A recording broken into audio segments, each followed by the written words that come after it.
Selama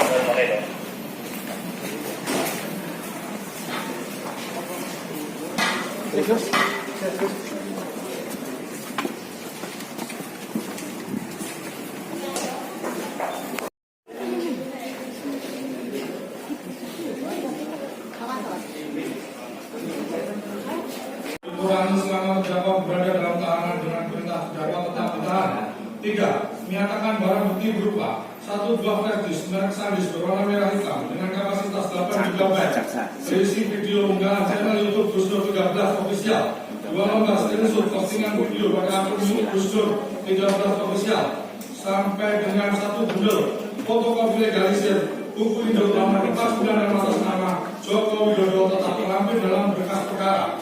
2 buah kursi duduk berwarna hitam, 1 buah kursi lipat berwarna hitam, 2 buah tripod mic, 1 buah standing holder kamera, sampai dengan 1 unit laptop merek Lenovo warna abu-abu dengan serial number PF.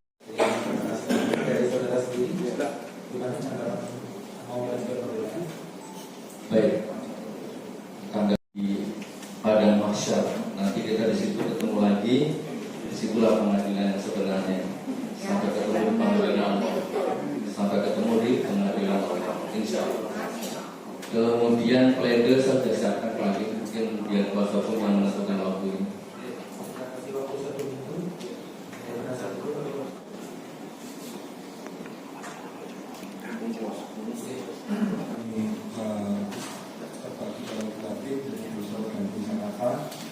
Demi persingkat waktu juga karena kali mengingat fisiknya ke sana untuk kita bahas.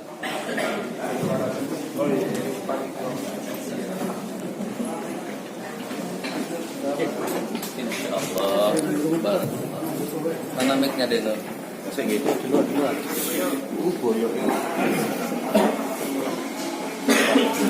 Alhamdulillah. Baik, assalamualaikum warahmatullahi wabarakatuh. Alhamdulillah saya dituntut 10 tahun oleh jaksa penuntut umum. Allahu Akbar. Jadi jaksa penuntut umum jaksa penuntut umum sudah melakukan pekerjaannya dengan baik, pekerjaan dunia, nggak apa-apa, itu kan profesi ya. Dia harus tunduk dan patuh oleh sistem yang mengikat dia.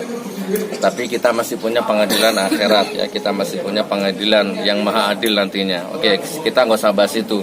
Intinya saya dituntut 10 tahun oleh jaksa penuntut umum, alhamdulillah. Yang kedua, nanti biar kuasa hukum yang menyampaikan. Beberapa minggu yang lalu sidang yang kemarin, saya ditanya sama JPO, Gus Nur pendidikan terakhir apa? Saya jawab nggak lulus SD gitu kan.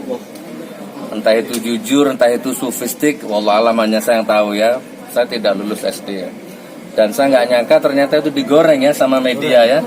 Ternyata gara-gara saya jujur, digoreng sama media-media buzzer bahwa seolah-olah saya ini nggak punya ijazah tapi ngurusi ijazah orang. Saya nggak punya ijazah, ngurusi ijazahnya Jokowi. Ini udah dipelintir kemana-mana. Dan alhamdulillah nggak apa-apa, memang pekerjaan buzzer begitu, nggak apa-apa. Anggap saja saya memberikan nafkah mereka lah ya. Kan produk ijazah palsu ini kan bukan saya punya, masa kalian nggak tahu kan? Ini kan Bambang Tri yang punya.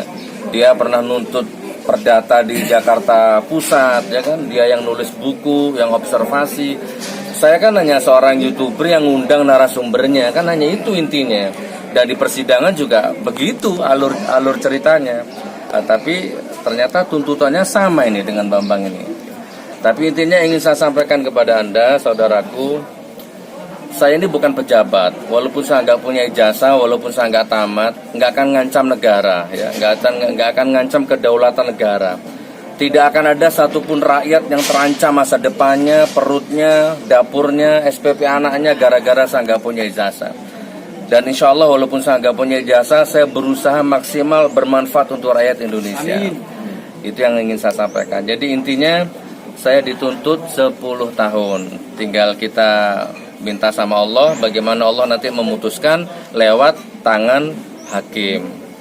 Ada yang menarik teman-teman tadi, jaksa penuntut umum tadi menyampaikan kalau ijazahnya Pak Jokowi ini palsu, kenapa lawan-lawan politiknya dulu nggak mempermasalahkan? Itu menarik bagi saya itu. Ya begitulah dunia politik. Yang dulu lawan-lawan politiknya Pak Jokowi sudah jadi menteri semua, kaya raya semua, dapat jabatan semua, ya kan? Begitulah politik. Jadi itu nggak bisa dijadikan rujukan, ya. Dan sekarang ketika politik sudah berubah, dekati pemilu, sudah mulai ada yang meninggalkan. Kan begitu politik. Oke, saya nggak usah bahas yang terlalu panjang. Yang kedua, menarik juga tadi. Yang jadi rujukan adalah ahli bahasa Pak Duta siapa? Bahari? Duta Bahari. Pak Andika Duta Bahari. Tapi alhamdulillah, Pak Andika Duta Bahari ini juga pernah jadi saksi yang memberatkan Habib Bahar di Bandung. Tapi Allah berkehendak lain, Habib Bahar bisa bebas. Jadi ya teman-teman ya, intinya saya hanya YouTuber yang ngundang Bambang Tri, poin pertama. Dan saya bukan yang pertama. Sebelum saya ngundang Bambang Tri sudah viral duluan di depan wartawan begini. Sudah banyak YouTuber yang upload. Harusnya kalau hukum ditegakkan, sebelum saya undang, sudah terjadi itu proses hukum sebenarnya. Nah baru saya. Begitu saya, ada Refli Harun, ada Mbak Rahma Sarita, ada YouTuber yang lain yang memviralkan. Nah, tapi yang diincar, yang ditangkap hanya saya. Nggak apa-apa. Semuanya Allah yang berkehendak. Barakallah. Cukup ya? Ke depan mungkin langkah lanjutannya seperti itu.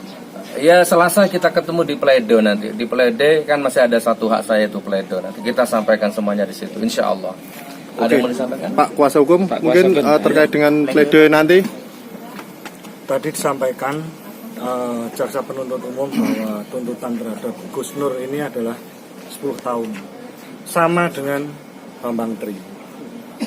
Yang kita ketahui, mungkin teman-teman media juga kurang meliput, yang kurang exposure terhadap Gus Nur, bahwa beliau ini adalah seorang ulama.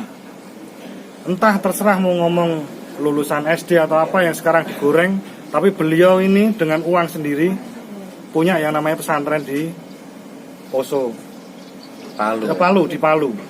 Dan beliau ini dalam membiayai pondok tersebut itu jelas pakai uang pribadi.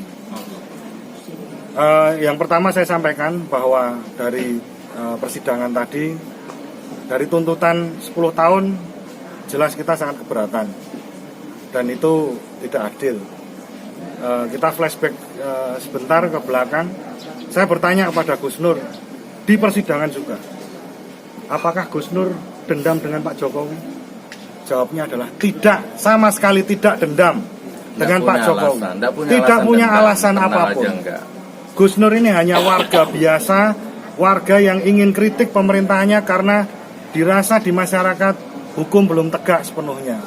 Seperti yang kita ketahui sekarang, banyak orang-orang menyelewengkan jabatan dan lain sebagainya. Narkoba masih merajalela karena apa? Karena seperti itu. Ini adalah cuman kritikan dari seorang warga biasa yang kebetulan adalah memposisikan diri sebagai oposisi.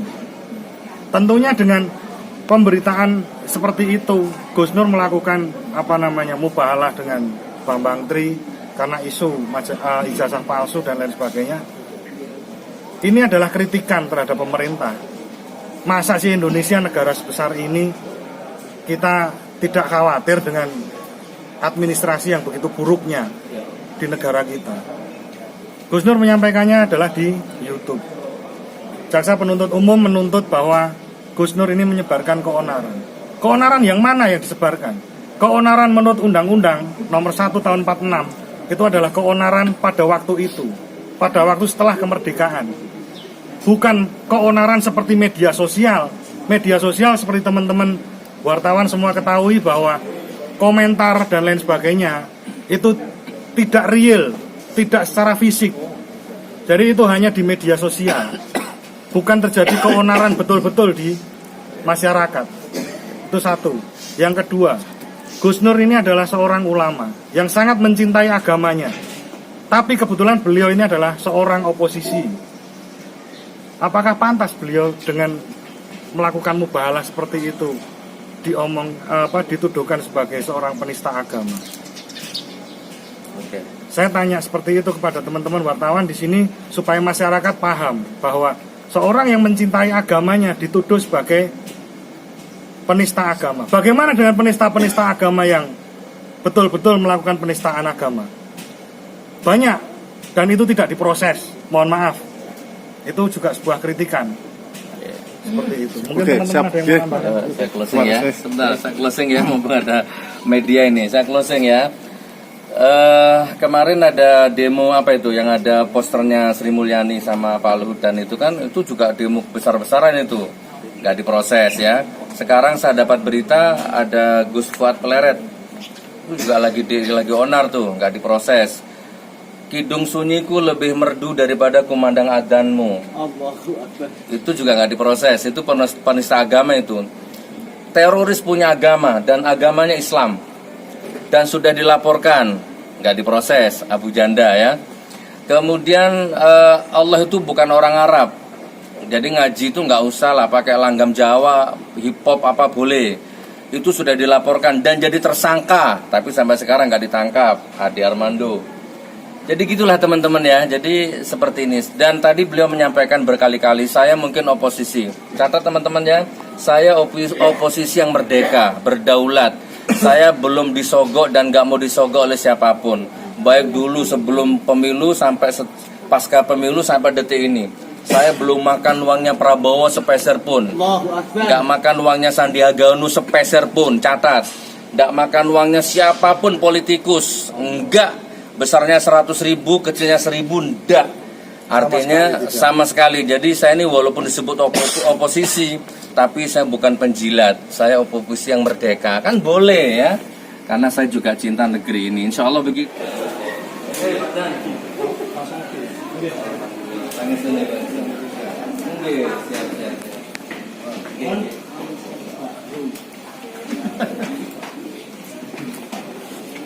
Seru kan ya? Apa